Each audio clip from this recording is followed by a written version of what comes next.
కరీంనగర్లో శాంతి భద్రతలు క్షీణించాయని అన్నారు మాజీ మంత్రి గంగుల కమలాకర్. పట్టపగలు బంగారం దుకాణంలో దొంగతనాలు జరుగుతున్నా పోలీసులు ఏం చేయలేకపోయారని దుయ్యబట్టారు.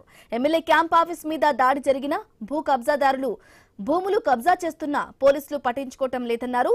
పోలీసుల వైఖరి ఇలాగే ఉంటే కరీంనగర్ బంద్కు పిలుపునిస్తామని చెప్పారు. హిందువులందరితో కలిపి గుడిని అక్కడే నిర్మిస్తామని వెల్లడించారు.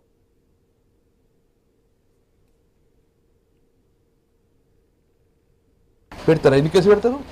ల్యాండ్ గ్రాబర్ వత్తాసు అవుతురా మీరు? ఈ సర్వే నెంబర్ 125 మీరు 126 అని తీసుకొచ్చి ఇక్కడ ఈ ల్యాండ్ గ్రాబర్ సపోర్ట్ అవుతారా? ఆల్ డాక్యుమెంట్స్ ఉన్నాయి. కోర్టులో ఇంటర్మీడియట్ క్యాన్సిల్ అయిపోయింది. ఆయన ఎందుకు మీకు పోలీస్కి ఏం పర్సనల్ ఇంట్రెస్ట్ ఏమున్నది? ల్యాండ్ గ్రాబర్కి మీరు సపోర్ట్ చేస్తారా? ఎందుకు కేసు పెట్టరు ఇప్పుడు ఆయన మీద? ఇదేం పద్ధతి? ఏం ప్రెజర్ ఉంది మీకు?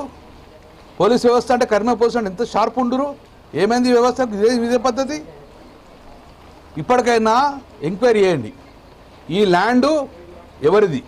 ల్యాండ్ గ్రాబర్ అయితే ల్యాండ్ బేర కేసు పెట్టండి. ఇది కమ్యూనిటీ పరిస్థితి గుడి కట్టుకోవాల్సిన అవకాశం ఏంటి? కానీ ఊరికి వచ్చి ఎత్తుకపోవడం ఏంటంటే చూసి ఊరుకోము. ఇది లాస్ట్ ఛాన్స్.